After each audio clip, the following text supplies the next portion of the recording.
ਬਹੁਤ ਸਾਰੇ ਐਸੇ ਪੰਜਾਬੀ ਸੇਵਕ ਜੋ ਆਪਣੇ ਆਪ ਨੂੰ ਕਹਿੰਦੇ ਨੇ, ਉਹਨਾਂ ਕੋਲੋਂ 21 ਫਰਵਰੀ ਦੇ ਦਿਹਾੜ ਤੇ ਇੱਕ ਪੋਸਟ ਆਪਣੇ ਸੋਸ਼ਲ ਮੀਡੀਆ ਅਕਾਊਂਟ ਤੇ ਨਹੀਂ ਸਰੀ,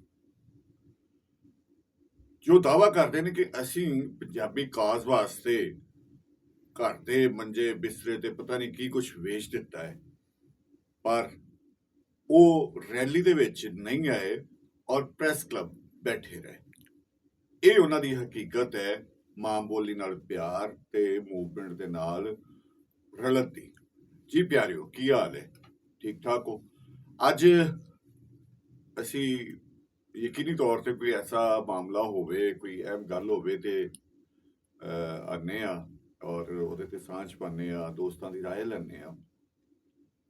2 ਦਿਨ ਪਹਿਲੇ 21 ਫਰਵਰੀ ਗੁਜ਼ਰਿਆ ਹੈ ਔਰ 21 ਫਰਵਰੀ ਅਕਵਾਮੀ ਮੁਤਹਿਦਾ ਦੀ ਕਰਾਰਦਾਦ ਦੇ ਮੁਤਾਬਿਕ ਮਾਦਰੀ ਜ਼ੁਬਾਨਾਂ ਦਾ ਆਲਮੀ ਦਿਨ ਹੈ, ਜਿਹਦੇ ਵਿੱਚ ਮਾਦਰੀ ਜ਼ੁਬਾਨਾਂ ਦੀ ਅਹਿਮੀਅਤ ਤੇ ਝਾਤੀ ਪਾਈ ਜਾਂਦੀ ਹੈ, ਉਹਦੇ ਬਾਰੇ ਗੱਲ ਕੀਤੀ ਜਾਂਦੀ ਹੈ।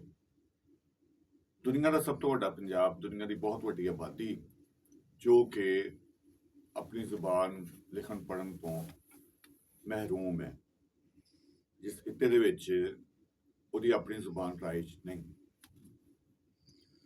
ਸੋ ਇੱਥੇ ਕਾਫੀ ਅਰਸੇ ਤੋਂ ਇੱਕ ਤਹਿਰੀਕ ਚੱਲ ਰਹੀ ਹੈ, ਮੂਵਮੈਂਟ ਚੱਲ ਰਹੀ ਹੈ ਜ਼ੁਬਾਨ ਦੇ ਹੱਕਾਂ ਵਾਸਤੇ ਕਿ ਪੰਜਾਬੀ ਜ਼ੁਬਾਨ ਨੂੰ ਸਕੂਲ, ਕਾਲਜ ਔਰ ਸਰਕਾਰੀ ਤੌਰ ਤੇ ਮਾਨਤਾ ਮਿਲੇ ਔਰ ਉਹਨੂੰ ਰਾਈਜ ਕੀਤਾ ਜਾਵੇ। ਉਂਝ ਤੇ ਪੰਜਾਬੀ ਤਹਿਰੀਕ ਦੇ ਬਹੁਤ ਸਾਰੇ ਪ੍ਰੋਗਰਾਮ ਹੁੰਦੇ ਰਹਿੰਦੇ ਨੇ ਵੇਲੇ ਵੇਲੇ ਸਿਰ, ਪਰ ਖਾਸ ਕਰਕੇ 21 ਫਰਵਰੀ ਨੂੰ ਅਸੀਂ ਤਮਾਮ ਪੰਜਾਬੀ